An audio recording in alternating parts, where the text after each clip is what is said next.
É isso aí, galera. Estamos começando mais um Splendor Podcast, continuando aqui nos estúdios do Magnum Rock Machine, do podcast Guarda Volume. Eu sempre esqueço o nome do podcast do Magnum. Agradecendo a ele por essa gentileza, por estarmos aqui em Foz do Iguaçu, né? Peço para vocês aí que acompanhem o podcast dele, que é o Guarda Volume. Acompanhem sua banda também, Magnum Rock Machine, uma grande banda aqui da região oeste do Paraná. E hoje eu tô aqui, para mim é uma honra estar conhecendo pessoalmente esse pastor que eu já acompanhei muito pelas redes sociais, que eu já acompanhei muito também quando eu morava aqui na região. E é o pastor do Avivamento Pentecostal, uma igreja muito grande, uma igreja bem conceituada aqui na região de Foz do Iguaçu. E é um cara diferente dos outros que eu já entrevistei. Não que os outros não tenham seus dons, não tenham seu chamado explícito ali. Todos são grandes homens de Deus. É esse o intuito do podcast, entrevistar pessoas relevantes no reino de Deus, pessoas que marquem a sua geração, que marquem as pessoas em volta. E o pastor Elias, ele é um cara, assim, totalmente diferente desses que eu entrevistei. Ele é um cara muito, muito, muito usado pelo Espírito Santo em algumas áreas que nós vamos estar conversando aqui. Desde já queria cumprimentar o pastor. Boa tarde, eu espero que esteja tudo bem, que tenha chegado aqui em paz, alegre aí para estar falando com a gente, batendo esse papo aí. Para quem não conhece, pastor Elias Mendes está aqui comigo. Boa tarde, né, Douglas? Para mim é uma alegria estar aqui no Splendor. É uma honra, é uma alegria. E te conhecer mais de perto, né? E estar aqui para mim é um privilégio, é uma honra para a gente poder bater um papo legal, né? Falar um pouquinho mais do reino de Deus, torná-lo conhecido de muitos que ainda não o conhecem. E eu estou aqui hoje pronto para a gente falar, conversar um pouquinho mais, falando de algumas áreas. E eu acredito que vai ser muito especial esse momento aqui junto contigo. Oh, que bom. É assim, quando Deus colocou no meu coração o Splendor Podcast, né? Como eu falei, para mostrar pessoas relevantes nas suas áreas, não somente os pastores. É claro que no começo agora eu acabei entrevistando mais pastores, cada um numa área. Entrevistei um pastor ligado à música, outro pastor ligado a eventos, um pastor líder de uma igreja onde várias pessoas de vários, vamos dizer assim, várias tribos congregam dentro da mesma igreja e em paz, um negócio bem legal, diferente de hoje em dia, que hoje em dia tem muita igreja, como eu vou dizer assim para o senhor, tem muita igreja de nichos diferentes. Tem igreja que só foca em cura, tem igreja que só foca em dinheiro, infelizmente, tem igreja que foca em outras coisas, né? Claro. E tem aquela igreja que prega um evangelho sadio onde todos conseguem estar, né? Uhum. E aí eu entrevistei esse pastor também. E chegando aqui em Foz para entrevistar os pastores da igreja onde eu congregava, que era o Ministério Apostólico Atos, aqui no Porto Meiro, o pastor Ramon Modinigo e também o pastor Everaldo Lopes. Após isso, eu conversando com o Magnum aqui e conversando com outros amigos meus, e ele disse para mim: cara, tem um cara muito top para você entrevistar. Um cara diferente dos outros, um cara que realmente tem assim um chamado específico também, né? E que é nessa área de libertação, nessa área que hoje em dia, infelizmente, a gente não vê tanto nas igrejas, né? E daí as pessoas podem pensar assim, tá, mas por que a gente não vê nas igrejas? Mudou, o que mudou, né? E eu acabo acreditando assim que o foco das igrejas, entre aspas, são outros, e acaba que quando acontece alguma coisa nessa área espiritual, alguma, vamos dizer assim, alguma possessão ou qualquer outra coisa na área espiritual, as pessoas acabam meio que deixando de lado, acabam meio levando para ser um problema psicológico, isso ou aquilo. E particularmente eu acredito que existe a questão psicológica e tudo mais, mas que existe essa questão espiritual, essa questão sobrenatural. O mundo sobrenatural ele é muito mais real do que o mundo natural, eu creio nisso. E eu sei que o inimigo usa de várias formas para tentar destruir a vida de pessoas, destruir chamado, destruir famílias, né? E para começar, assim, eu preciso fazer isso, né? Espero que o senhor me entenda, mas eu preciso fazer isso. Conta para mim a história da borboleta, antes de qualquer outra coisa. Eu preciso fazer isso. Ontem eu estava na casa de um amigo meu, o presbítero Eliseu, e ele me disse assim: pergunte para o pastor a história da borboleta. Então vamos começar já picando o pé na porta, arrebentando com tudo. Conta pra gente a história da borboleta. E aí a gente continua. Vamos falar dessa história da borboleta, né? Eu vou contar a história da borboleta e depois a gente vai falar um pouquinho, né, dessa questão de mundo espiritual, né? Sim. Eu falo sempre que tem um ditado aí que diz que a ocasião faz o ladrão. Por que eu estou me reportando a isso? Porque a ocasião atual, a situação atual da Igreja de Cristo, né, ela me permitiu também ser bem conhecido hoje dentro da área de libertação. Por quê? Porque quase ninguém quer mexer nisso, né? Já Sim. nós vamos falar disso. Mas vamos falar da borboleta, que você já chegou aqui. Eu cheguei aqui no estúdio e já fui já indagado acerca disso, e eu vou contar a história da borboleta, né? A história da borboleta, ela começa quando um convite, né, de uma irmã da igreja que eu congregava, ainda muito mais jovem. Essa irmã chegou e disse para o pastor, pastor, existe um espírito lá na minha casa que ele está perturbando lá. Ela não pediu para mim, ela pediu para o meu pastor.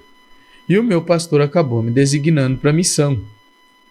Então comigo foram mais 2 obreiras, né? Já que se tratava de uma senhora.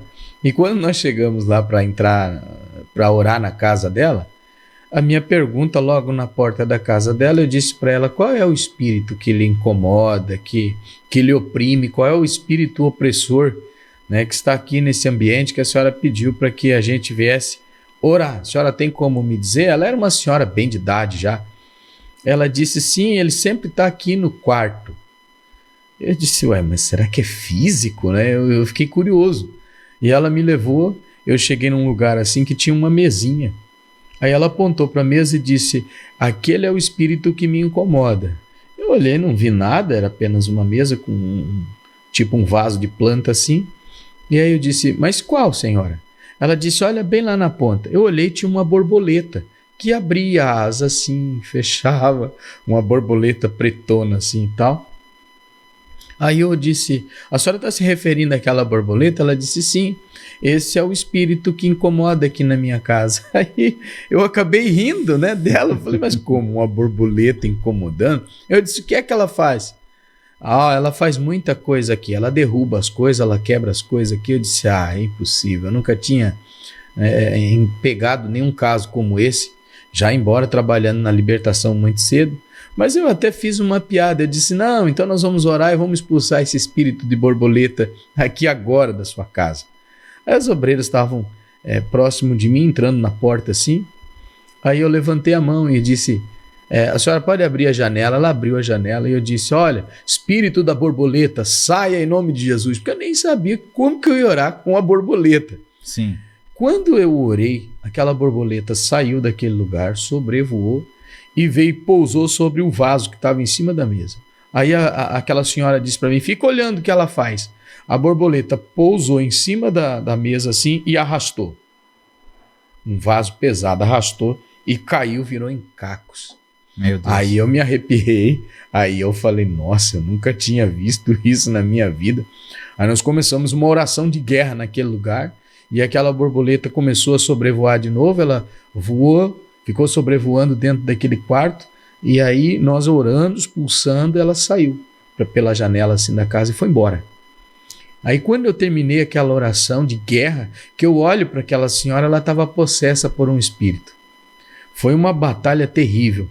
Aí eu fui chamar as obreiras que estavam comigo, elas começaram a passar mal. Aí eu descobri que aquilo não era apenas um espírito de uma borboleta, aquilo estava além daquilo que eu imaginava, era uma força descomunal que estava dentro daquele ambiente. Aí orei, expulsei aquele espírito, aquela senhora ficou liberta, orei pelas obreiras que estavam comigo e aí ungi depois a casa dela e abençoei a casa dela. Então depois daquilo eu acabei gerando dentro de mim uma espécie de trauma de borboleta. Eu não gosto de borboleta.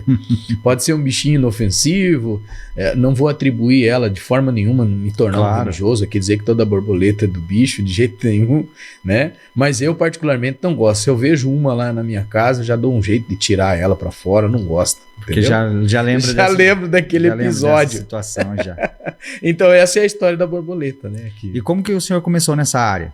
Assim, como que foi, como que é a sua história desde o início? O senhor já nasceu numa família protestante, uma família cristã, evangélica, ou o senhor, no meio ali do caminho, o senhor conheceu a Jesus, começou a congregar? Como que foi seu início, assim? Então, os meus pais, eles eram católicos, eles não iam para a igreja evangélica, embora tendo na família muitos pastores e pessoas que já eram cristãs, enfim. E aí, meu pai, ele foi para a igreja com a minha mãe. Meu pai é alcoólatra, músico de bailão, de tocar sanfona, ele é sanfoneiro, né? Ele tocava nos bailões da cidade, enfim. Então ele era conhecido de todo mundo, só que ele tinha um grande problema. Ele era alcoólatra, ele bebia de cair nas valetas. A polícia, por conhecer bem o meu pai e os meus avós, porque eles eram pioneiros na cidade, então eles juntavam ele da rua e levavam ele para casa. Até que um dia ele aceitou a Jesus. E aí, eu já tinha nesse tempo, eu tinha 8 anos de idade. Foi quando então, um dia minha mãe levou a gente, nessa época tinha muito culto nos campos de futebol, tinha nos bairros, tinha aquelas cruzadas, enfim. Cruzadas, isso mesmo. E eu fui num campo de futebol que tinha uma espécie de uma cruzada, tinha um pastor de fora pregando lá. E eu decidi naquele dia, eu me lembro como se fosse hoje, eu disse para a mãe, eu quero aceitar Jesus. Eu tinha 8 anos de idade. E minha mãe então disse, vamos lá na frente. E eu fui lá no meio daquele campo, né? Perto de um palco que tinha instalado lá. E aí eu aceitei Jesus com 8 anos de idade. Hoje eu estou com 47, vou fazer 48, então são 40 anos de fé. Eu nunca me desviei do evangelho, não quero de jeito nenhum, porque a minha base hoje é Cristo, né? Então aos 8 anos eu fui para Jesus, aos 8 anos de idade. Aí eu passei então a congregar com minha família, os meus pais indo para a igreja, até que a casa do meu pai acabou se tornando uma congregação. E já aos 12 anos de idade, aos 11 eu me batizei, aos 12 anos de idade, meu pai, o pastor que pastoreava dentro do terreno do meu pai, que tinha uma meia água, que a gente fez uma igreja lá, nessa igreja, nós tínhamos um líder, e meu pai já era músico dessa igreja. Sim. Então, dentro dessa igreja tinha um obreiro nosso, na época, que ele era o vigia do cemitério. Vai vendo a história. A coisa é complicada. Ele era o vigilante do cemitério e ele morava dentro do cemitério. E aí eu tinha um sonho de aprender a tocar violão. E esse obreiro, ele era músico, ele tocava, né? E o meu pai, além de tocar sanfona, ele também toca violão. Só que tem um problema. Meu pai toca a gaita de cabeça para baixo.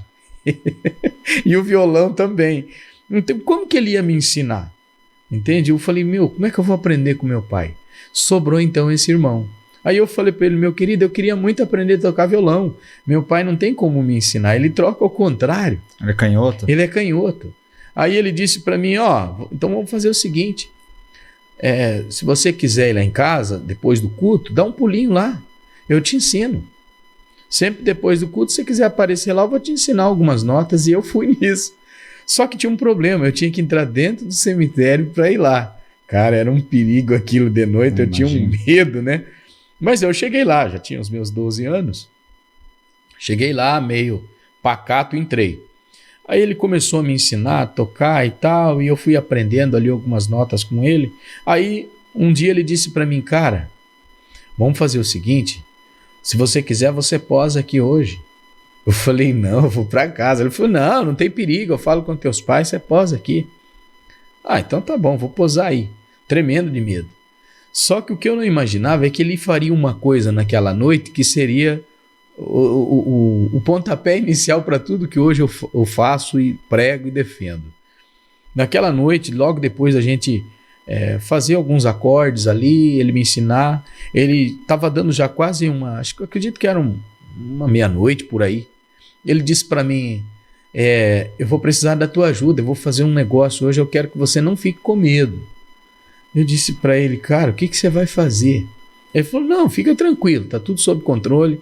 Eu só preciso que você carregue uma coisa para mim. Tá bom. Aí ele me pediu para levar uma ferramenta.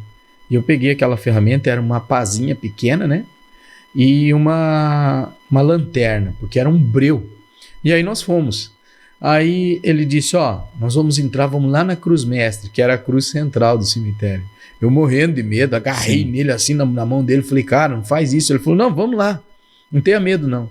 Nós fomos até um tanto assim, daí quando chegamos a um determinado local, ele disse para mim, para aí que nós vamos ficar observando uma coisa. Olha bem no portão do fundo. Eu fiquei olhando no portão, porque o cemitério é um L assim de esquina, né? Sim.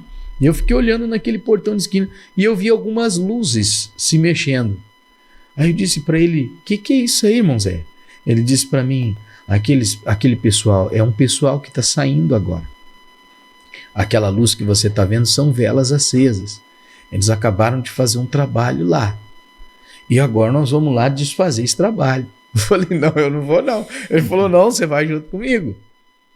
E eu fui com ele, porque eu tinha duas opções. Ou desmaiava ali, ou ficava ali, não tinha o que fazer. Porque eu tinha que voltar. Como que você ia voltar? Tava no meio do Cara, caminho, né? tudo escuro, no meio do caminho. Aí nós fomos lá, chegamos lá, num túmulo. Aí eu disse para ele, mas como que você vai saber qual é o túmulo que eles violaram? Ele falou, eles sempre deixam uma vela acesa. E de fato tinha uma vela acesa. Tinha uma velinha assim dentro de um negocinho, assim, de um copinho. Acredito que pro vento não apagar ela, né? Tava embutida assim dentro. Aí eu cheguei lá naquela luz. Aí ele falou, ó, segura a minha lanterna, eu vou cavocar aqui. Aí ele começou a cavocar aquele túmulo. Quando ele começou a cavocar, já um bom tanto, apareceu um caixãozinho pequenininho, vermelho assim. Eu olhei para aquele caixão todo arrepiado. Ele falou, ó, achei. Aí ele abriu aquele caixãozinho, tava cheio. Quando ele abriu assim aquele caixão, tinha uma foto de uma menina morena, cabelo comprido. E naquela foto, era uma foto enroladinha assim, cheio de punhais pequenininhos assim de cabo vermelho. Tava todo perfurado aquela foto, cravado aqueles punhais. Aí ele tirou aqueles punhais um por um, olhou para aquela foto e disse, nós viemos aqui por causa dessa vida aqui. Nós vamos desfazer tudo que foi feito contra a vida dela, vamos levar para a igreja, vamos fazer uma campanha de oração. Foi ali. Então, várias vezes ele me levou e eu fui perdendo o medo. E eu fui crescendo já com o desejo de querer mexer com isso. Eu falava, nossa, eu preciso libertar pessoas, é possível, porque daí levava aquela foto, fazia uma campanha na igreja, aquele caixãozinho, a gente dava um fim nele, no fundo do terreno tinha uma fossa, a gente jogava lá dentro, aquilo lá, quebrava tudo, destruía aquilo e jogava lá dentro. Então tudo começou por aí, aos 12 anos de idade, eu já tive uma dessas experiências começando por aí. Logo depois, aí sim eu já comecei a viver um sobrenatural de Deus, porque aí nesse período, eu trabalhava com a minha avó carpinava muitos terrenos naquela época, terras de alguns latifundiários da cidade, né? E ela me levava junto, hoje você vai com a avó. E um belo dia eu chegando lá, uma senhora que era a patroa dela, esposa do patrão lá, chegou até ela com a perna enfaixada assim, e reclamou para ela de uma dor na perna, enfim, contou a história dela e eu carpinando longe. E a minha avó gritou, disse para mim, vem aqui. Aí eu cheguei até lá, ela disse, ó, essa aqui é fulana de tal. Vou preservar o nome, né? Essa aqui é fulana de tal. Você pode orar por ela? Ela tem um problema sério na perna. Aí eu olhei para ela e disse para ela, a senhora pode tirar esse pano aí? Era uma faixa que estava enrolada assim. Ela disse, olha, eu posso até tirar, mas o que você vai ver é muito feio. Eu falei, não tem problema não. E ela tirou aquela faixa. Quando ela tirou, eu quase morri de medo daquilo. Era um buraco na perna dela que dava para ver o osso. Sim. Aí ela disse para mim assim, você vai ter coragem de orar? Eu falei, vou. E eu coloquei a mão. Orei uma oração de uma adolescente, né? Aquela oração simples, dizendo, Senhor, seca essa enfermidade que está aqui, desaparece com isso, em nome de Jesus. Amém. Foi uma oração curta. E ela enrolou aquele pano e foi embora. Passou-se mais ou menos alguns dias passados, ela chegou na casa da minha avó. Chegou lá e disse para ela, onde está seu neto? Ela disse, está aqui, está brincando por aí. Ela me chamou. Quando eu cheguei lá, a mulher chorando disse para mim, olha só o que aconteceu com a minha perna. Ela desenrolou a faixa, estava cicatrizado já estava cicatrizando tudo. Aí eu olhei assim aquilo, falei, nossa, para quem viu um buraco enorme na perna dela, agora ver fechado aquilo, era um milagre. Aí, então, a partir dali eu comecei a lidar com o sobrenatural de Deus nessa área, né? De saber que Deus podia curar, libertar, fazer tanta coisa. Então foi espetacular o que Deus fez nessa ocasião. Que top. Então começou por aí, né? E daí em diante foi me acendendo o desejo de começar a estudar, de começar a estar mais perto de quem tinha o ministério. Mas nunca imaginei que chegaria aonde cheguei hoje dentro dessa área como libertador, né? Trabalhando na área de libertação. Então, basicamente, começou por aí. Entendeu? E aí, nesses 40 anos de vida cristã, quanto tempo já de pastorado, assim? Então, no pastorado, eu estou entre 23 e 24 anos por aí. Sim, que eu estou pastoreando, né? Sim, eu lembro que a igreja de vocês ficava perto do ABC ali antes, né? Veio no início, né? Aí. Pequenininha ali. Isso depois... já... em 2005 nós fundamos ela ali, né? Próximo do ABC.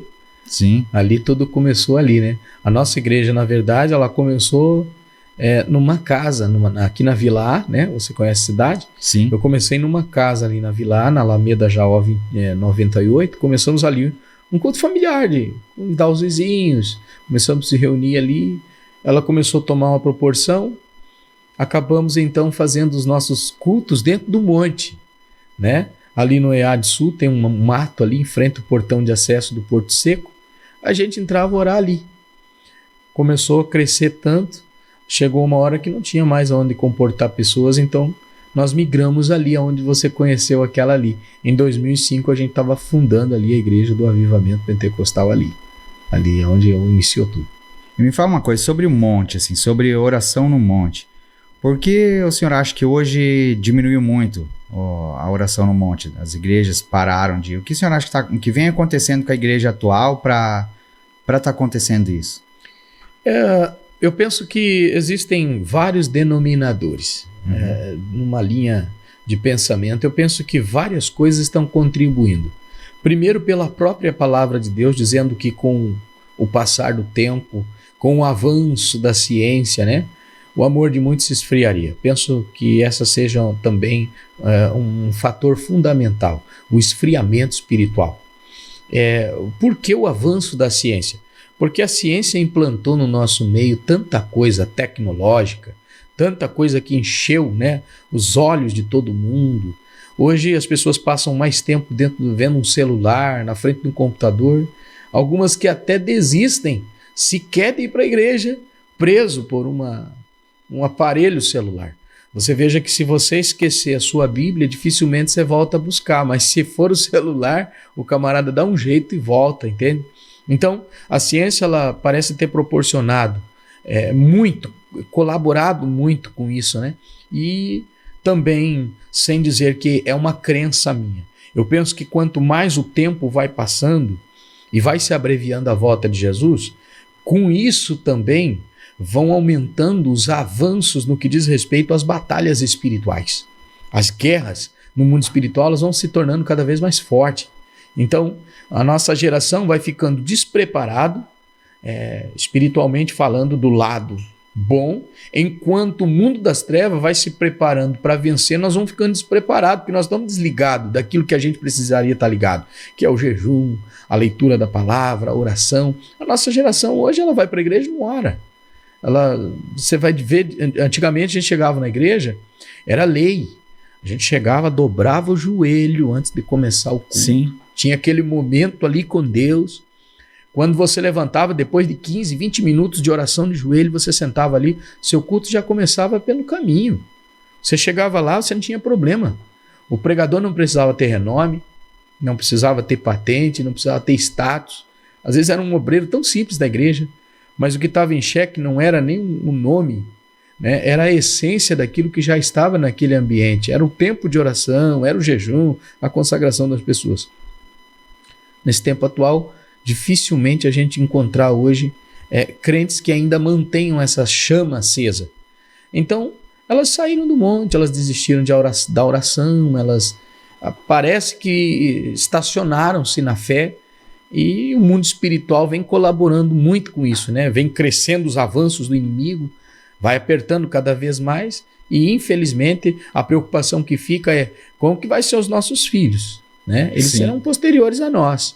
Como é que essa geração vai encarar os desafios que estão por vir, né? Se Jesus não voltar até que eles cresçam, né? Se tornem adultos, como é que fica, né? Eu tenho, minha filha hoje mais nova tem 11 anos. Imagine quando eu partir, né? Que legado que vai ficando aí. Ela vai congregar aonde? Que comunidade ela vai estar? Como é que vai ser essa comunidade? Como é que vai encarar os desafios? porque todos os dias está nascendo algo novo, criado como artimanha do adversário no nosso meio e que algumas vezes a gente não sabe nem lidar. Sim. Né? E estamos vivendo uma escassez gigante hoje de Bíblia, por exemplo. Sim. Você vai... Bíblia, busca espiritual, Exato. Oração. Você vai para a igreja, né? Como você me antecedeu ali falando no princípio de tudo, né? Algumas igrejas focaram só na prosperidade, só no dinheiro. Alguém que só se preparou para o dinheiro, como é que vai enfrentar batalhas espirituais, guerras, lutas, provas, né? Ou alguém que está acostumado só ir numa igreja que cura. Só numa igreja que tem o dom de cura, Sim. é curado e... Tô curado. Muito obrigado, como se fosse um hospital. Muito obrigado, Sim. não preciso Tô indo mais, embora. tô indo embora. E depois Isso. que curar todo mundo, como é que fica? Sim. Né? Esses dias eu falei com um amigo meu, a gente conhece vários colegas que trabalham especificamente na área de cura. Aí a igreja, você vai, é só cura. Ok, é bênção. Mas depois que curar todo mundo, você vai fazer o quê? Sim. Né? A igreja não é um ministério. A igreja são vários ministérios. Ela é assistida por um pacote de coisas. Né? Sim. Claro, e infelizmente essa parte da oração, da libertação, toda essa parte tá sumindo desse pacote. Tá sumindo desse pacote. E dentro dessa área de libertação, pastor, o que o senhor notou com toda essa sua experiência? Eu queria saber, assim, como que funciona essa questão? O senhor já enfrentou muita possessão em crianças. Como que funciona? Porque muita gente até me pergunta isso, sabe? Às vezes pergunta assim, tá, mas o que você acha? Acha que a criança pode ficar, vamos dizer assim, endemoniada, como o pessoal fala? A criança pode ficar possuída por um espírito maligno ou não? Isso só acontece em adulto? Existe um certo, vamos dizer assim, uma certa dúvida quanto a isso, né? Até teologicamente. O que você acha sobre isso? O senhor já enfrentou coisas assim? Já enfrentei muito. Primeiro que a área de libertação, ela, como tantos outros elementos bíblicos, está na escassez. Eu posso falar com conhecimento de causa por hoje atuar na área, conhecê-la não por um todo, porque ela é um campo gigantesco, vasto, e que eu batalho constantemente estudando, é como um médico que nunca termina o seu ofício. Sim. Quando ele conhece de anatomia, ele conhece de alguma coisa, vem uma doença que ele vai ter que voltar a estudar de novo, né? Saber como defender esse paciente, como trabalhar, enfim, para erradicar essa doença. Assim também é a área bíblica. Quando você pensar que entende tudo, sabe tudo, pobre homem você é. Sim. Então, assim, dentro da área de libertação, do pouco que conheço, e esse pouco tem feito uma grande diferença, é assustador o número de pessoas que estão literalmente não libertas dentro da igreja. Por quê? Porque líderes, eles não se prepararam para isso, não estudaram, não se ventilaram para isso, não fizeram absolutamente nada. Primeiro, por quê? Porque todas as vezes que você pensa em enfrentar alguma coisa de ordem espiritual, você não tem como ir de peito aberto. Você vai ter que conhecer seu adversário, você vai ter que ter uma vida com Deus de intimidade, de busca, de muitas renúncias. É uma batalha, né? Entendendo que você vai atacar, mas será contra-atacado também. Sim. Então muita gente prefere tirar o pé do acelerador, dizer, não, eu vou nessa área, não é minha não. Essa área eu vou deixar para fulano. Minha área é essa, eu vou repartir com o Bertano. E na verdade vai gerando uma série de escusas, o pessoal vai saindo de cena e a igreja é a maior prejudicada com tudo isso. Porque hoje a área de libertação, então, ela está retida, ela está ali, as pessoas estão dentro da igreja precisando de libertação e não há quem as liberte. Essa é a pior situação. Por que eu falo isso? Porque hoje, trabalhando na área de libertador, é assustador. O número de pessoas, é gritante o número das pessoas que dizem, pastor, eu não quero sair da minha igreja. Eu só preciso ser liberto. E meu pastor não sabe como fazer. Ele não tem uma orientação para mim. Ele não sabe me dar um conselho nessa área. E eu não sei o que fazer, pastor. Me ajuda.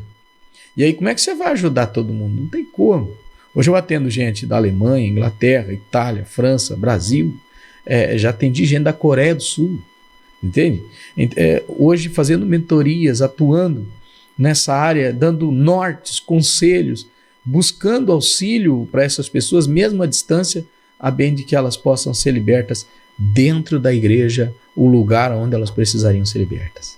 Então é gritante, é assustador, e eu acredito que Deus me levantou dentro dessa necessidade também, né? Sim. Eu sou um pastor avivalista, eu gosto de avivamento, e eu acredito que avivamento ele está relacionado também a isso, né? Avivamento é salvação de vidas, é libertação, é cura, é milagre, operação de maravilhas. Isso é um avivamento mesmo, né? De verdade. Então, trabalhando dentro dessa área com muito raciocínio, com muito cuidado, com muita cautela, porque libertação não é aquela teologia de pôr a mão na cabeça de alguém e dizer sai e ele está liberto. Eu não tenho essa visão, eu não tenho essa linha de pensamento. Existe todo um processo, né? Existe todo um processo, e que, aliás, é um processo cirúrgico, porque ele vai precisar ser avaliado nos mínimos detalhes, né? E aí a religiosidade tem sido o maior elemento hoje contributivo para que os líderes eles não queiram encarar isso. Não, porque isso não está na Bíblia. Eu não li isso, entende? Sim. Uma vez que o nome de Jesus é ministrado, acabou-se. Tudo acontece. E a grande verdade não é essa, né? A gente tem todo um caminho a ser percorrido, existe toda uma busca, um conhecimento dessa área para você atuar. Então, para mim poder chegar ao diagnóstico, né? Agora sim, dessa questão da criança, né? Porque uma criança pode ficar possessa? Claro que sim, ela pode ficar possessa. Mas essa criança é inocente, ela tem a inocência dela. É possível que ela fique possuída por algum espírito? É possível. A inocência não vai defendê-la. Até porque ela pode ser inocente naquilo que ela está fazendo, mas nem sempre a possessão está atrelada ao que eu faço.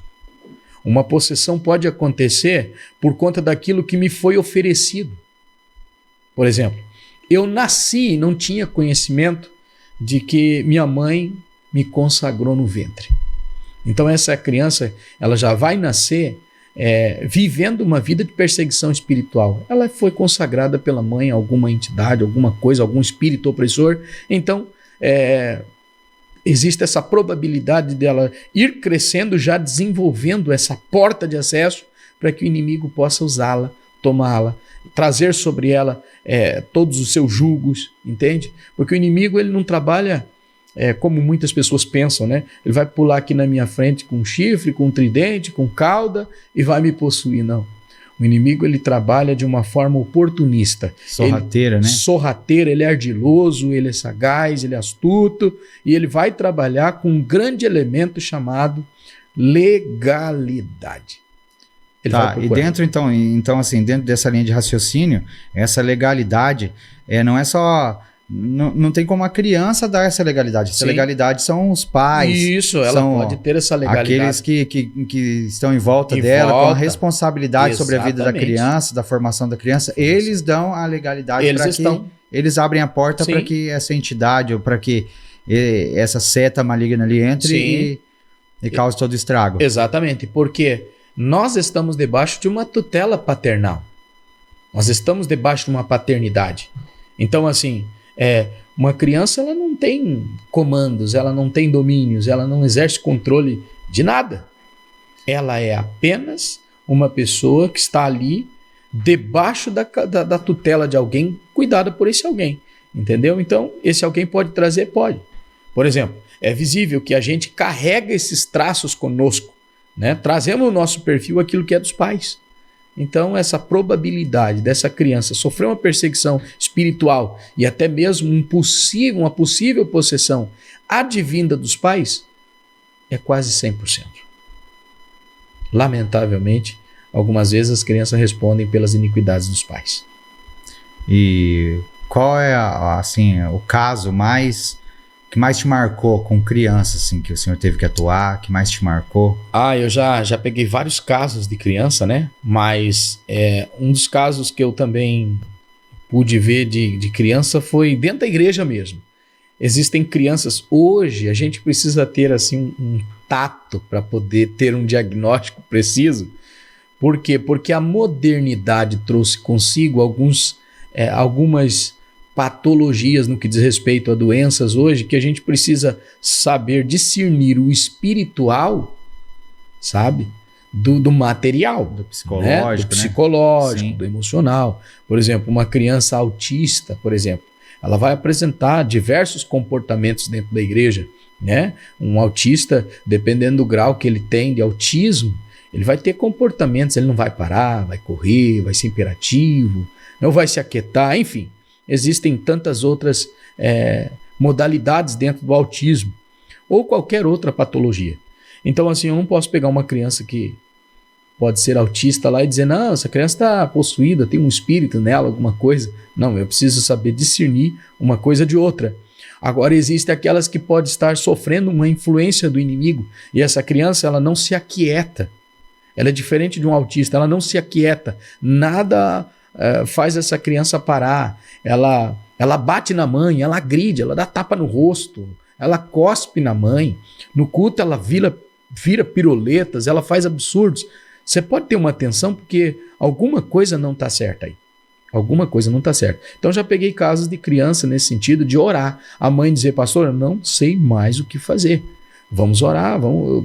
Mas sempre que eu fui orar por uma criança, eu perguntei para a mãe, já desde o começo, você faz uma espécie de um mapeamento, sabe? Sim. Um diagnóstico para você ter uma precisão dos fatos, para daí você orar com intelecto e abençoar essa criança, né? E orar. E muitas dessas crianças, oramos e elas ficaram libertas. Elas tinham ali uma espécie de opressão maligna, não era uma possessão em si, mas era uma opressão. E se deixasse, de repente, ia desencadear para um quadro de possessão, né, posterior. E assim, eu entendi que dentro de toda essa área de libertação, o senhor procura fazer um estudo de caso por caso e Exatamente. Tudo mais. Mas assim, no início, ou até hoje em dia mesmo, quando chega aquela situação que a gente conhece, aquela situação que a gente não vê tanto hoje em dia, mas já vimos muito no tempo antigo, aquela situação da possessão demoníaca mesmo, tipo, pastor, tá acontecendo isso aqui em casa agora. Tá acontecendo aqui, tem faca voando de um lado para o outro, tem cadeira caindo, coisas mexendo sozinha, tá quebrando aqui. Tudo. E aí, como é que funciona, pastor? Então, nesse momento que você entrou dentro de uma casa que está com essa situação, a primeira coisa que eu vou fazer já é os primeiros socorros. O que eu chamo de primeiros socorros? Aquilo que Jesus ensinou. Eu vou chegar lá, eu vou amarrar esse valente que está em domínio, em comando daquele ambiente, vou amarrar ele em nome de Jesus, eu vou colocar ele então no lugar dele, vou amarrar, vou limitar a força dele, vou mandar ele sair.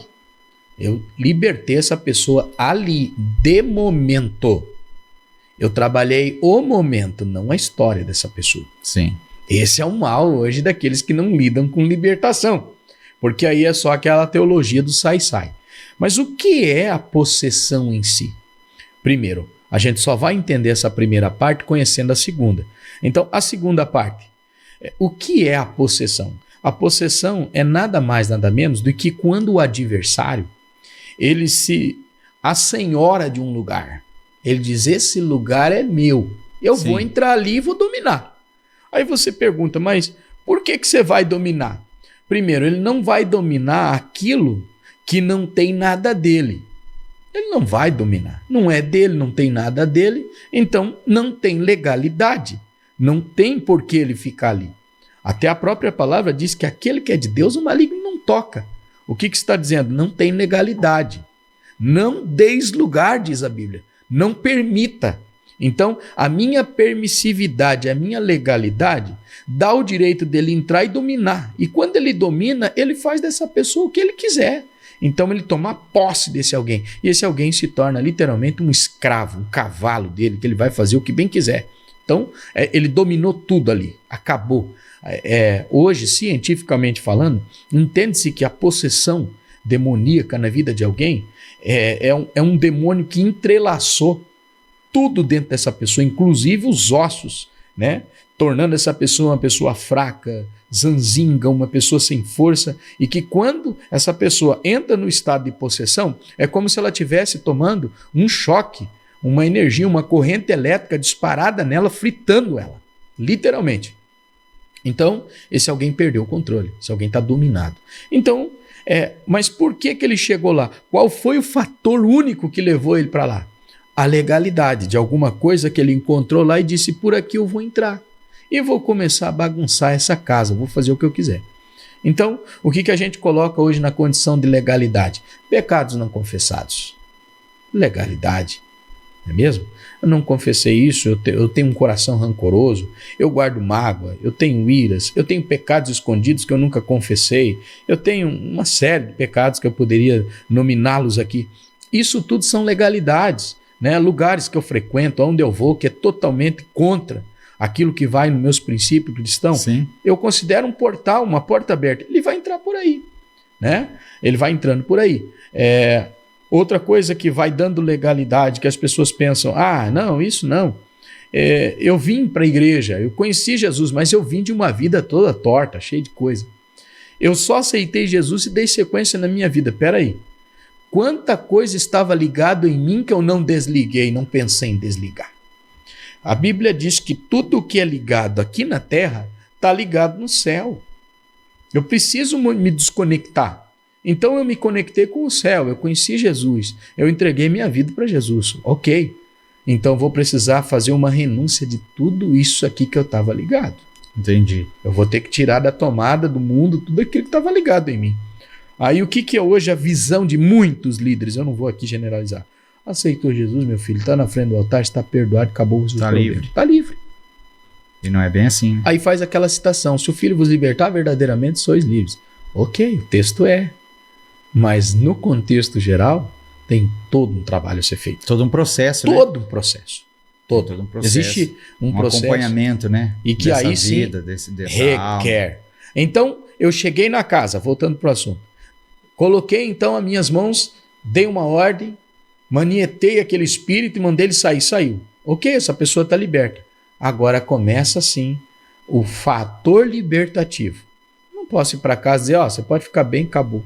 Aquele que saiu é como uma mosca, por isso nós temos a afirmação do Belzebu na Bíblia. Belzebu é senhor das moscas. O que é o pecado, na verdade? É um lixo dentro do indivíduo. É um lixo. Então, quando o espírito tomou alguém, possuiu, eu vou simplesmente chegar no lixo, vou dar um tapa na mosca, ela vai embora. Ela vai sair. Mas se eu não tirar o lixo, quando eu virar as costas, a mosca que foi embora vai voltar para o churume, vai voltar para o lixo. Entende? Se bobear, vai trazer outras moscas. E é capaz de trazer mais moscas. Entende? Sim. E aquilo, então, acaba sendo um domínio daquele posto, daquele local. Então, hoje, eu liberto alguém lá, eu fiz a possessão, a libertação desse alguém, tirei ela do estado crítico lá, fiz um exorcismo na casa dela. Eu preciso dar sequência nisso com ela, acompanhá-la, até que de fato ela chegue a uma verdadeira libertação. Desconexão de tudo, renúncia de tudo, limpar a casa dela, para que o Espírito Santo resida ali e não mais essa pessoa dê legalidade para o inimigo entrar e fazer o que fazer. E qual foi um caso aí difícil aí? Como que conta uma história difícil aí de libertação, algo? Porque a gente entende que tem casos e casos e assim, às vezes a pessoa chega lá e demora mais do que o comum, Exato. É mais difícil, existe tudo muito mais complexo. Conta uma história aí. Vixe, tem muita, hein? Isso. Mas vamos lá, vou contar uma das mais difíceis que eu peguei. Essa aí foi uma das mais difíceis.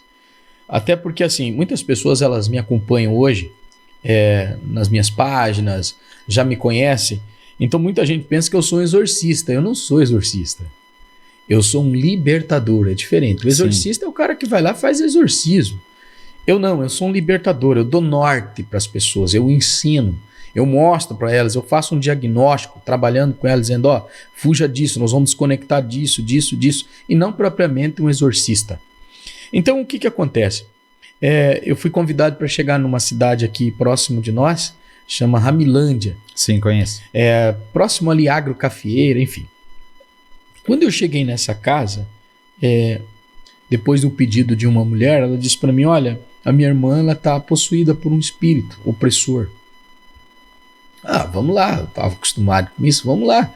Eu peguei 2 amigos, deixa eu ver, que lá eu fui 3 vezes, 2 vezes, aliás. Na primeira fui com um amigo e a irmã dessa mulher. Então nós fomos Sim. em 3. Quando eu cheguei lá, o marido dela abordou a gente e disse, olha, vieram só vocês 3? Falei, sim. Falou, aqui a gente precisa no mínimo de umas 8 pessoas. Não, você tá brincando. Tô acostumado a lidar com isso, não precisa não. Olha, ela é caso de polícia. A polícia vem aqui, coloca nela camisa de força, eles têm que dopar ela, não tem o que fazer, ela tem uma força descomunal. Eu dei risada assim, porque eu estava acostumado a lidar com isso, né? Sim. Falei, não, se essa é uma legião, vai embora hoje, em nome de Jesus, daqui a pouco, não precisa não. Olha, sério isso, hein? Não, tranquilo. E ficamos ali, aí eu disse, como é que é o nome dela? Ele me disse o nome dela, aí eu falei para ela, pode trazer ela aqui? Pode. Aí o quarto dela era dividido com uma cortininha assim, ele chamou ela lá, ela veio. Quando ela passou aquela cortina que ela parou de frente comigo, o cabelo dela estava todo jogado na frente assim. Era uma senhora, uma jovem senhora, muito franzina, não tinha musculação, não tinha corpo, aquele corpo, sabe? Ela era bem magérrima. Eu olhei para ela assim, perguntei o nome dela, não respondeu. Cabelo tudo na frente, eu olhei para o missionário que estava comigo e disse, cara, vamos orar por ela. E aí eu coloquei a mão assim, ó, no meio do cabelo dela e separei, né? Quando eu separei para olhar o rosto dela, cara do céu, eu fechei na hora, era horrível. Eu nunca tinha visto um cenário, era um filme do Exorcista mesmo, sabe? Aquele rosto totalmente deformado. Aí eu perguntei o nome dela, ela não respondia. Aí eu coloquei as mãos. A hora que eu coloquei a mão nela, que eu fui orar por ela para expulsar aquele espírito, foi o pior exorcismo da minha vida. Aquele foi um exorcismo que ficou marcado. Ela virou para trás assim. Nós fomos, todos nós, para cima para segurar essa menina. Não tinha quem segurasse ela. Ela quebrou quase toda a casa. Aquele exorcismo passou de 40 minutos. Eu acho que foi até mais longe. Aí, curiosamente, eu perguntei pro marido dela, quando eu cheguei na casa. Sim. Vamos deixar o exorcismo de lado. Quando eu entrei na casa, eu olhei no teto, assim, tinha um buraco, sabe, no brasilite, assim, Eu falei, cara, o que caiu aí? Ele falou, cara, não caiu nada não, se eu te contar a história, você não vai acreditar. A minha mulher voa e sai por aí. Você tá de brincadeira comigo? Não pode ser. Ele falou, é sério. Não acredito nisso. Ok, estamos lá no exorcismo, né? Daqui a pouco, depois de quase uns 40 minutos banhado de suor já, aquele espírito saiu, ou pelo menos enganou a gente ali. Ela ficou mais calma, levantamos ela. Daqui a pouco ela saltou, ela deu um salto de novo, possessa pelo espírito. Ela deu um salto assim, não tinha forro, se agarrou na tesoura assim e projetou o corpo. Só que para isso, ela saiu do lugar onde ela estava, ela deu um salto assim e levitou do chão. Ela levitou daquele lugar. Ela voou literalmente e agarrou lá em cima, assim. Cara, eu nunca tinha visto alguém levitar, senão pelo Espírito de Deus. Sim. Mas um espírito opressor levantar alguém do chão, fazer esse alguém voar, foi a minha primeira vez. Eu vi a hora que ela voou e ela se agarrou na tesoura. Eu dei um salto em cima da cama dela, agarrei nas pernas dela e disse, perde as forças em nome de Jesus. Ela caiu em cima da cama e lá de novo o exorcismo começou. Aí até que ela ficou liberta. Isso foram 2 vezes. Nós tivemos que tirá-la da cidade, trazer para a minha cidade aqui para acompanhar ela mais de perto. Por quê? Porque onde ela residia, a mãe dela mexia com forças ocultas. Entende? Dentro do terreno. No mesmo pátio, tinha lá uma casa lá nós falamos aqui, casa de picuim, né? Tinha lá aquela casa onde era professa obras ocultas, né? E ali então nós tivemos que tirá-la de lá, porque estava dentro do território deles, eles comandavam lá. E aí ela aceitou a Jesus, se batizou e se tornou uma mulher liberta, sabe? Mas foi uma batalha muito grande, muito grande. Essa foi uma das mais difíceis situações que eu peguei na área de libertação. Essa ficou marcada. Nunca tinha visto alguém numa situação como aquela de voar. Essa eu nunca tinha visto. Mas ela ficou liberta, graças a Deus. E no seu início, assim, quando você começou lá no início, quando começou a entender esse seu chamado, a entender essa linha que Deus estava te colocando ali, né? Eu sempre digo, eu já disse isso em outro podcast, que Jesus, ele diz, eu sou o caminho, a verdade e a vida, né? Então, se ele é o caminho, sempre digo isso, se ele é o caminho, a gente tem que andar nele. mas ele me chamou para andar de um jeito no caminho e te chamou para andar em outro, Isso, te chamou para andar de outro.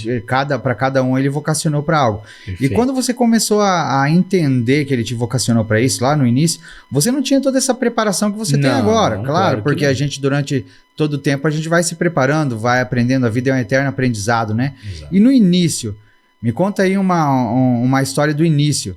Na sua inexperiência ali, como é que funcionava? O medo dentro de si, ou não tinha esse medo dentro de si? Quando chegava no local, me conta aí uma situação que aconteceu que mesmo com todo esse medo ali, pode ter sido até engraçada ou algo assim. Sim, não, nós pegamos casos, no início de tudo, pegamos casos de sofrer, literalmente sofrer. Exorcismos assim demorados, né? De agressão, de pancada, de levar porrada, né? Gravatas, entendeu? E na inexperiência, né, de expulsar, por exemplo, chegar lá pro exorcismo e o espírito pegar da tua gravata, te puxar, quase te matar, porque na medida que você puxa aqui, ela vai te prendendo. Ela vai fechando, né? De 2, 3 ali entrar no meio, tentar tirar, pontapé que você levou, medo. Eu já senti muito medo de casos que peguei que me deram medos. Alguns eu desisti, eu não quis continuar, entendeu? No começo de tudo, eu peguei muita barreira. Só que aí, eu conheci um líder espiritual que ele me ajudou muito, sabe? Ele me dava muita coordenada. Ele dizia, eu vou te dar isso, cara. Durante um exorcismo, durante isso, você cuide com isso. Aí eu fui aprendendo, fui ficando mais esperto, né, nessa área, fui ficando mais vacinado com isso. Então, eu já chegava, às vezes eu via um quadro meio violento ali, eu já ficava antenado. E eu não sabia trabalhar com equipe, eu era ainda muito neófito, vamos dizer assim, era muito novo ainda, não conhecia bem a praia, até passar o tempo e você ir aprendendo com as experiências, né? Mas pegamos muito caso assim de quase apanhar, o negócio era feio mesmo, né? Mas graças a Deus a gente foi lutando, aprendendo, estudando, né? E hoje já sabemos lidar um pouco mais com a situação. É lógico, tem muita coisa nova para se revelar ainda, né? Mas... Claro. E assim, tem muita coisa que a gente fala libertação hoje em dia e abrange muita coisa. O senhor acha que essa questão assim, do exorcismo em si, essa questão da manifestação do maligno ali, ela tem diminuído casos assim? E tem só esse caso de libertação mesmo, que você sabe que tem uma opressão na casa, que você sabe que aquele ambiente está carregado, aquela coisa ali, você vai, ora, trata a família ou trata a pessoa em si, ou ainda existe muito esse caso realmente da manifestação mesmo ali, corporal ali, da pessoa começar ali a mudar a face e fazer tudo isso. O senhor acha que...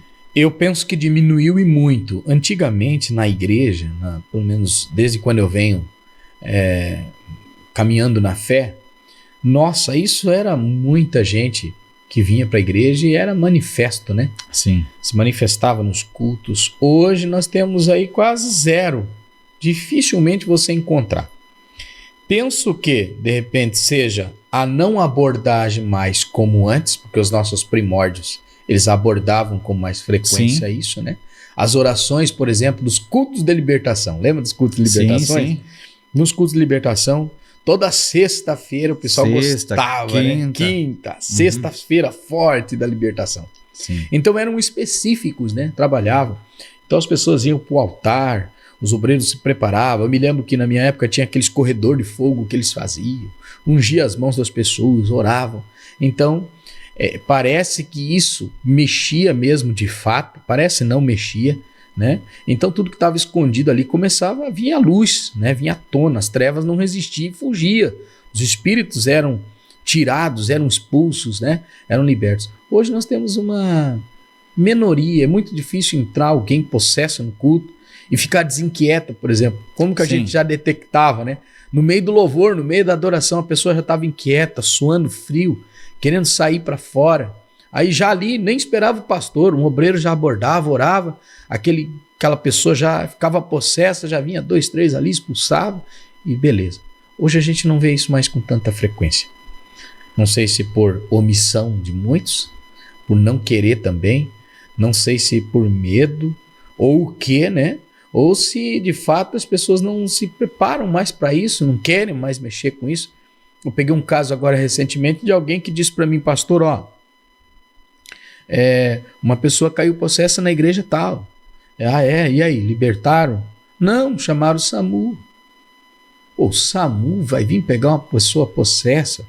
Aí o SAMU foi lá, deu uma injeção lá no indivíduo, levou embora, acalmou, depois a pessoa foi lá retirar. Eu conheço um caso do pessoal que foi num acampamento, né, até não vou falar nome nunca, sim, né, sobre claro. isso, mas quem tava lá sabe. Você que tava lá, você sabe. Você vai assistir isso. Então, e eles foram fazer uma oração no monte nesse acampamento. E o despreparo era tão grande que uma pessoa caiu lá possessa. O povo correu. Imagino. O povo correu chorando, gente chorando de um lado, gente chorando do outro, sabe? E isso após um culto ali no acampamento, um culto fera, assim, sabe? Uhum. Gente se abraçando e chorando com medo, e a pessoa rolando, e o pessoal não sabia o que fazer, não sabia como expulsava, como não expulsava, e aquilo ali se arrastou um bom tempo até que conseguiram acalmar a situação.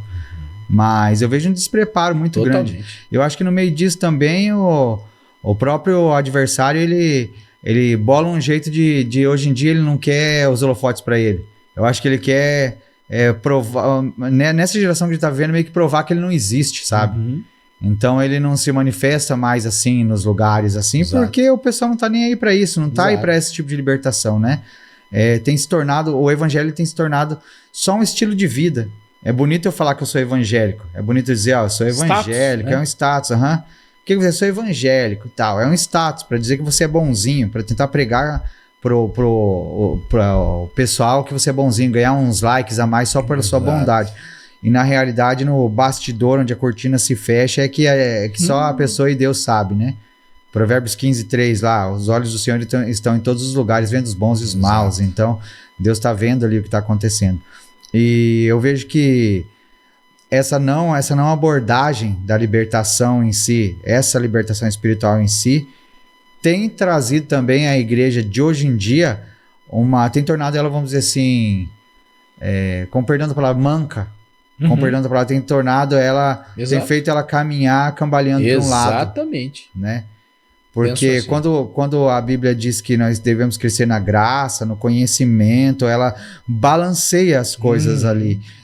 Quando a gente diz graça, claro que eu não estou dizendo a graça de Jesus, a graça disso é o mundo espiritual, mas eu quero dizer assim que a Bíblia ela já faz um balanço sobre você, exato, estudar, sobre você conhecer, sobre você ter toda uma teologia, toda uma técnica, sobre você aprender como pregar. Isso é muito bom, você aprender como abordar, porque você não pode subir também num púlpito falando qualquer coisa, dizendo qualquer coisa, trazendo achismos da Bíblia para enfeitar um ambiente, para enfeitar uma situação. Mas claro que você tem que buscar o conhecimento e a oração e a graça e conhecer as coisas espirituais. Como eu disse no começo, o mundo espiritual ele é mais real que o mundo material, que o mundo natural. Exatamente. E a gente não nota isso.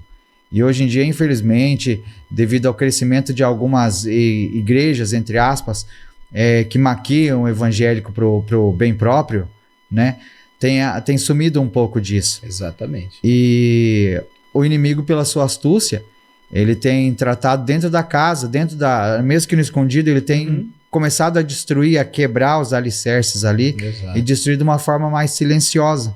Exato. Né? E para detectar, assim, essa questão espiritual, essa questão vamos dizer assim, como vou dizer, não dessa possessão na casa da pessoa, nem nada disso, mas para detectar essa opressão espiritual que uma família vive, que outra pessoa vive, é um pouco mais difícil. O senhor tem notado isso? Tem sido um pouco mais difícil de você notar essa opressão, porque também as pessoas já não se abrem tanto para o próprio pastor e algo assim? Sim. Bom, nós temos aí alguns agravantes, né? Primeiro que as pessoas elas têm procurado muito pouco pastores para aconselhamento, para ouvir uma direção. Eu penso que por conta do despreparo de muitos líderes, né, que não tem fidelidade pastoral, vamos dizer assim.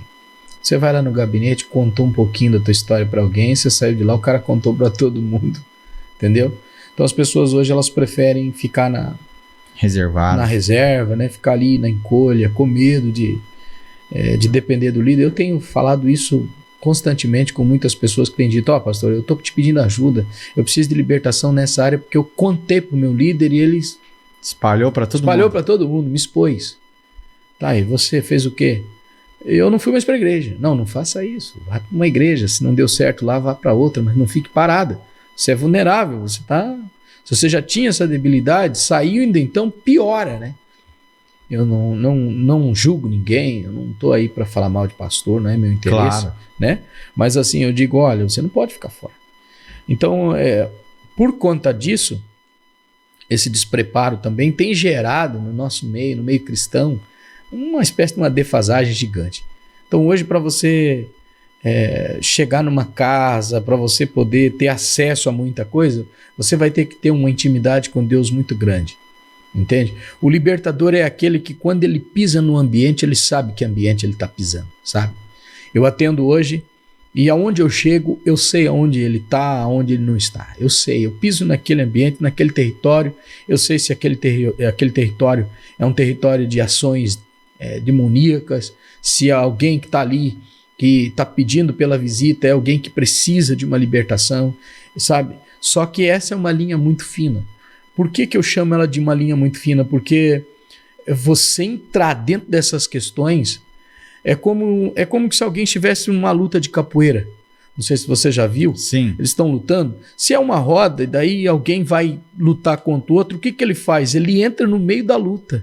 Sim. Né? Corta quem está ali na vez e ele entra para dizer, é a minha vez. Né? Assim é o inimigo. Quando o líder, o libertador, quando existe uma ação espiritual, demoníaca, uma opressão demoníaca dentro de uma casa, e o pastor, o líder, o libertador, ele entrou ali, é como se ele tivesse entrado naquela roda de capoeira, colocado a mão no peito de alguém, dizendo, a luta é minha. Deixa que agora eu vou encarar esse desafio que você está, contra esse espírito que você está lutando. Automaticamente a fúria aumenta. Porque aí eu estou aumentando a dosagem da guerra, porque essa alguém aqui estava sendo vítima, de repente estava enfraquecido. Aí chego eu com a patente de sacerdote, chego eu aí que conheço da área da libertação, então os ataques serão muito mais fortes. O inimigo, eu vou ficar ali dentro daquele lugar, vou libertar aquele lugar na autoridade do nome de Jesus, vamos embora. Para aquele alguém, eu vou ensinar ele a se blindar, se proteger, né, ter uma casa abençoada. Mas e comigo depois? Entendeu? O inferno todo virá contra mim. A ira, a raiva, né? A fúria do adversário é muito grande. Então eu sou alguém que eu tenho que pisar numa linha muito fina, sabe? Eu tenho que viver uma vida de constante oração, vivendo uma vida de jejum, uma vida de leitura da palavra, vigilante, cauteloso. Por quê? Porque o inimigo ele vai buscar em mim sempre uma oportunidade para me arrebentar, entende? Ele vai querer me arrebentar. Se eu não vigiar, já era. Eu já tive viajando algumas vezes, indo para missão, para a obra de Deus, e eu nunca vou me esquecer, um dia eu parei num posto de gasolina, abasteci meu carro, tomei um café e fui para o banheiro. Quando eu fui para o banheiro que eu cheguei, depois lavei as mãos e eu fui no espelho, né? Costume já você chega na frente do espelho, um demônio veio no espelho, ele se manifestou no espelho e ele falou comigo audível para mim. Ele disse assim, se você soubesse o ódio que eu tenho de você, e eu vou te matar. Se eu não conseguir te matar, eu vou matar a tua família, mas eu vou te exterminar. Eu fiquei perplexo olhando ele falando para mim, eu disse assim, só se Deus permitir. Mas se ele não permitir, você está derrotado em nome de Jesus. Saia. E ele desapareceu da frente daquele espelho, sabe? Então assim, como que foi a minha viagem a partir dali? Era aquela viagem que você tem que olhar quase 360 graus. Sim, medo de acidente, medo disso, medo daquilo. Sim. Tanto que os meus filhos hoje, parece uma loucura o que eu vou dizer, mas eles mesmo hoje já adultos, eu tenho uma cautela muito grande com eles. Eu estou sempre trazendo para eles um alerta. Filho, você está indo para onde? Cuidado. Filho, vigia. Eu levava o meu menino pescar às vezes comigo, chegava lá no lago, que era gigante, o lago Itaipu, eu amarrava uma corda nele, você acredita? Porque ele não parava quieto, eu amarrava uma corda e ficava com essa corda amarrada em mim. Eu dizia, cara, eu tô pescando, mas você tá amarrado aqui, cara. Por quê? Porque eu não sabia. Uma displicência dele, um descuido, meu. Tchau, era uma oportunidade. O inimigo ele é astuto.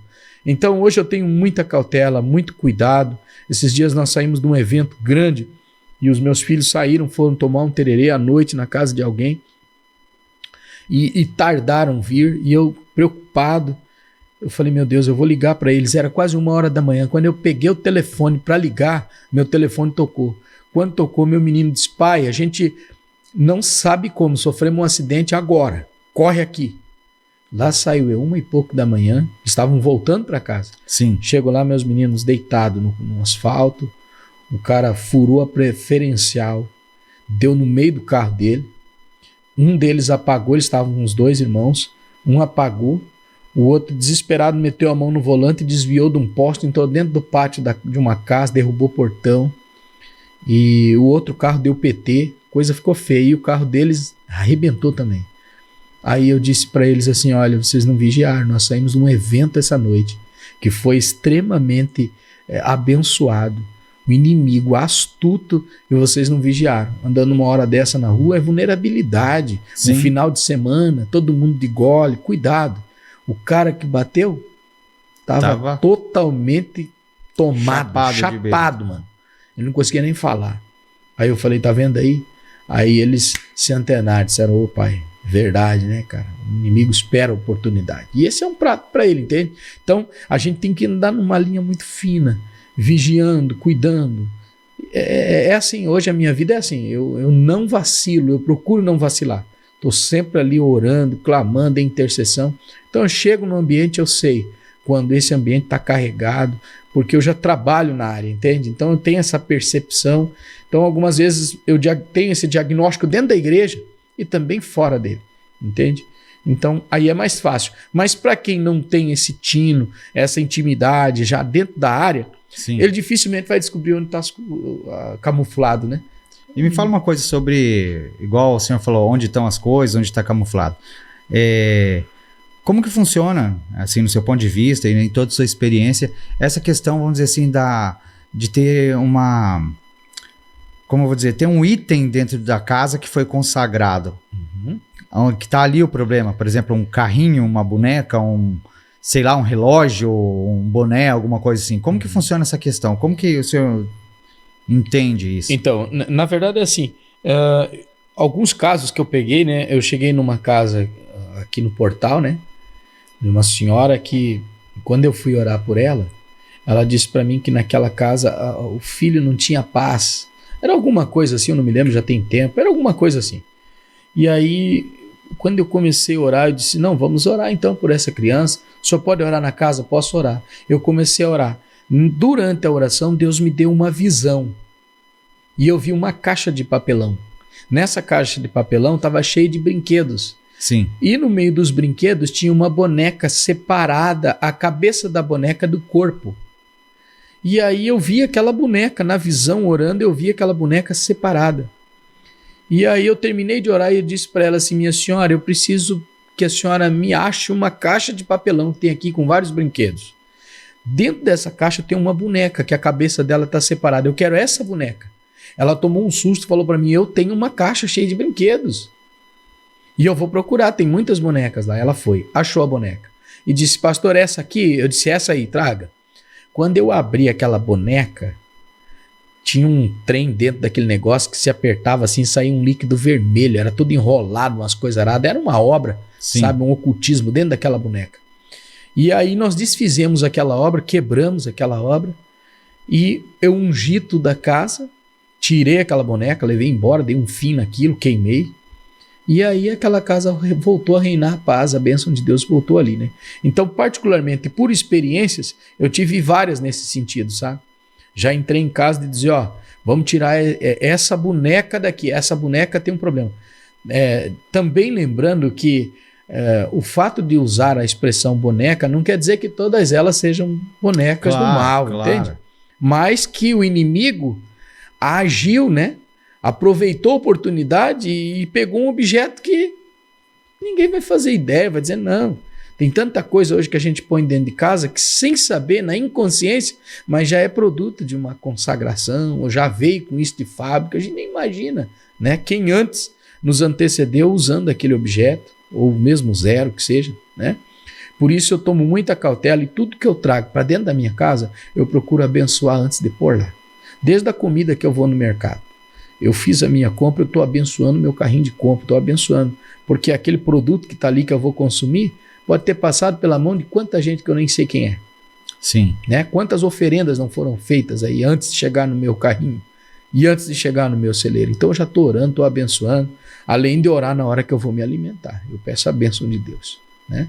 Então eu vivi muitas experiências com vários objetos assim. Né? E você entra e acha, encontra, através da visão, entendeu? Não tem uma poção mágica para dizer, não, é isso. O libertador chega aqui e já diz, não. Quem tem a área mesmo, o ministério chamado para essa área, ele tem essas coisas com ele, entende? O Espírito de Deus parece favorecê-lo com essas ferramentas. Sim. E assim, eu vejo que tem muita gente que não acredita hoje nisso. Tem muito cristão, protestante, que segue uma linha de pensamento diferente, que acaba não acreditando nessa área, vamos dizer assim, mais do sobrenatural, de manifestações e tudo isso, né? Só que lá em Marcos 16, 15, 16, quando ele diz ide, fazer discípulos, né, e tudo mais, e também diz que imporão as mãos sobre os enfermos, serão curados, ele também diz que expulsarão demônios e tudo mais.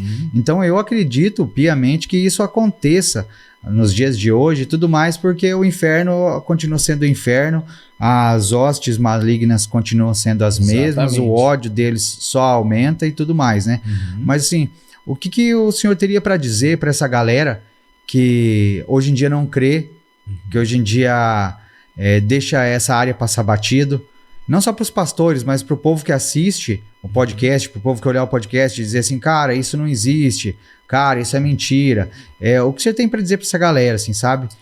Claro. Primeiro, você só passa a acreditar em muitas coisas depois que você vive uma experiência com elas. Isso é regra, é lei, né? Eu era eu era um incrédulo nesse quesito de crer que existiam fatores como esse. Embora ter começado lá muito cedo, né, naquelas situações, mas muita coisa que me sucedera pelo caminho, eu descria, eu dizia, não pode ser, é impossível. Mas, na verdade, quando eu passei a ver de perto e a avaliar a situação e sentir na pele aquilo, eu passei a respeitar, né? Sim. Então, não é um desejo que essas pessoas vivam essas experiências na pele, porque não é boa. Mas a segunda coisa que eu posso garantir para quem não acredita nisso é que o mundo espiritual ele é mais real do que o mundo físico. Isso eu posso garantir que não há como fugir disso. Não acreditar é quase uma ignorância. Descrer, duvidar é quase uma ignorância. Por quê? Porque isso é real. Isso existe, tá? É bíblico que as trevas também existem. As forças do mal estão aí, né? Então só cai quem quer, porque conhece a palavra de Deus. Agora, eu não vou aqui me contrapor quem não conhece a palavra, né? Alguém que não acredita na palavra de Deus, aí tudo bem, a gente respeita. Cada um tem o seu direito de crer ou não crer em alguma coisa, beleza, ok. Mas para quem conhece a palavra e quem já sabe qual é a palavra de Deus, ou esse alguém conhece essa palavra em plenitude, no estado completo, ou esse alguém não conhece, sabe? E a Bíblia diz que a gente erra às vezes por não conhecer, né, a palavra de Deus, o poder de Deus. Aí é complicado, aí fica complicado. Entende? O que eu acredito é que hoje em dia o homem ele começou a construir vários tipos de, como que eu vou dizer assim, vários tipos de discursos teológicos, né, vários tipos de linhas teológicas, de conhecimento, disso, daquilo, e o simples, a verdade que há mais de 2000 anos veio à Terra, né, Jesus Cristo, o cara acaba maquiando isso, acaba deixando de outra forma e acaba esquecendo dessa parte realmente. E isso tem sido um mal para a igreja.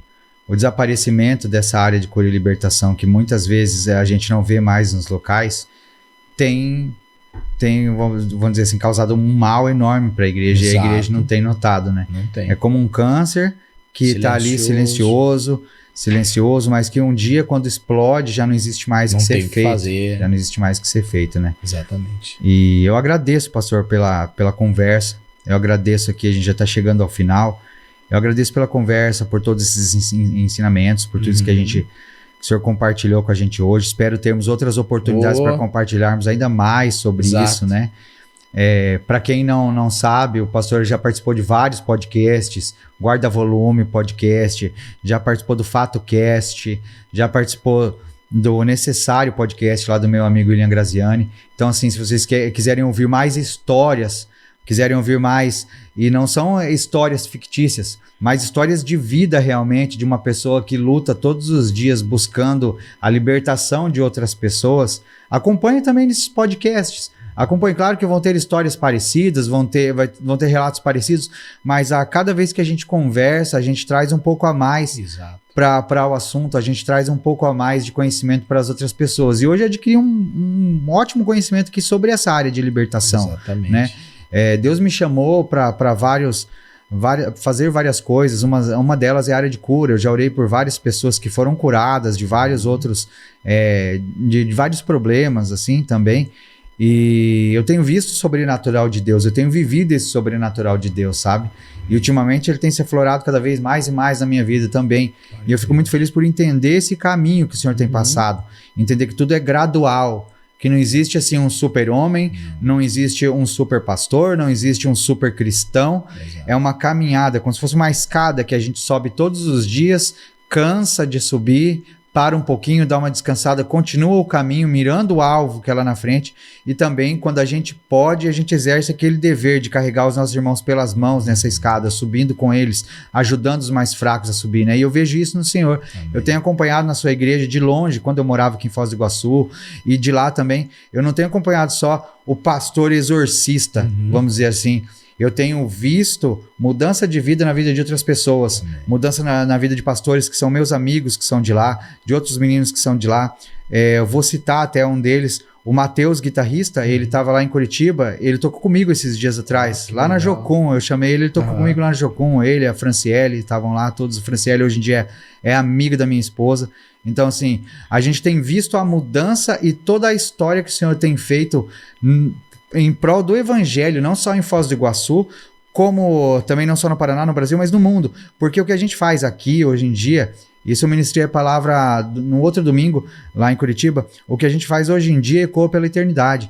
Então, assim, o que o Senhor já fez na vida de várias pessoas ecoa pela eternidade. Tem amigos meus em Portugal que já passaram pelas suas mãos, tem pessoas em outros lugares que já passaram pelo seu cuidado e que sempre testemunham da mudança de vida através do testemunho da sua vida, da igreja que o Senhor lidera, dos outros pastores que tem lá. Isso é muito bom, né? A árvore ela é conhecida pelos frutos, né? E o que nós vemos do Senhor é que os frutos que o Senhor produz são frutos bonitos, são frutos bons e são frutos saudáveis para aquele que come. Porque muitas vezes nós olhamos para um lugar, para uma igreja grande, nós vemos até os frutos, nós vemos os frutos bonitos, mas quando nós vamos participar desse fruto, nós entendemos que esse fruto é como a figueira que Jesus pegou e não era bom o fruto, né? Exato. Então, assim, diferente do Senhor, que nós vemos um legado que o Senhor vem deixando, e espero de todo o meu coração que os seus filhos sigam esse legado e que um dia, como todo pai deseja, que um dia eles não sejam conhecidos como filhos do pastor Elias, mas que o Senhor seja conhecido como pai deles, né? Pai do pastor fulano, pai do pastor fulano. E eu desejo isso e profetizo isso na sua vida, que seus filhos vão, glória a Deus, que onde o Senhor andou, seus filhos corram, né? A Bíblia diz que eles são flechas na nossa aljava, então que o Senhor possa jogá-los mais longe ainda, e que se Jesus não voltar na nossa geração, os seus filhos tenham o mesmo impacto na nossa geração, na geração deles, o mesmo impacto que o Senhor tem aqui, eles têm o mesmo impacto na geração deles, e que eles possam influenciar como o Senhor também influencia. Amém. Deus abençoe sua vida. Considerações finais. Obrigado. Aí, pastor. Quero agradecer, né, por você ter me convidado a estar aqui. Para mim foi uma honra, apesar de falarmos apenas a ponta do iceberg, né, muita coisa. Então eu creio que Deus proporcionará novos encontros e vai ser uma honra, né, estar aí. Quero deixar aqui meu endereço aqui do meu site, né, com material lá para quem quiser acessar, né, é www.eliasmendes.com.br. Já vai encontrar lá um material meu lá. Eu fiz agora recentemente um e-book falando a introdução da libertação, né, e tantos outros que estão já no forno aí para daqui a pouco servir toda essa galera que tem dúvidas na área da libertação. E também deixar aqui o meu abraço, meu carinho, né, a todos que estão assistindo a esse podcast maravilhoso, e foi uma honra, e eu acredito que Deus vai proporcionar momentos especiais como esse, tá? Em nome de Jesus. Amém, eu creio.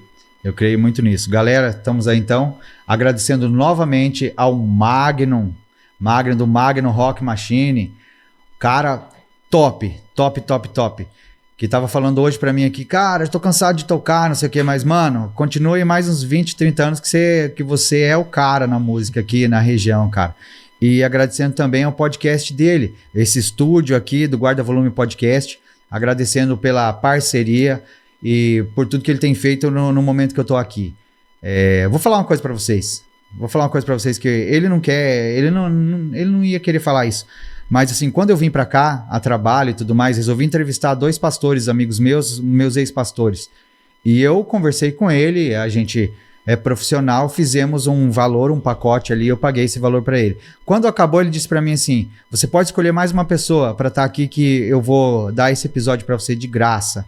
Então assim, eu agradeço porque ele tem um coração gigantesco, maior do que ele é grandão assim, tal, cabeludão, barbudão, vocês vão ver aí no podcast dele, e maior que tudo isso é o coração que esse cara tem, viu? Quero agradecer a todos, valeu gente, vamos pro próximo episódio, Deus abençoe todos vocês em nome de Jesus, amém.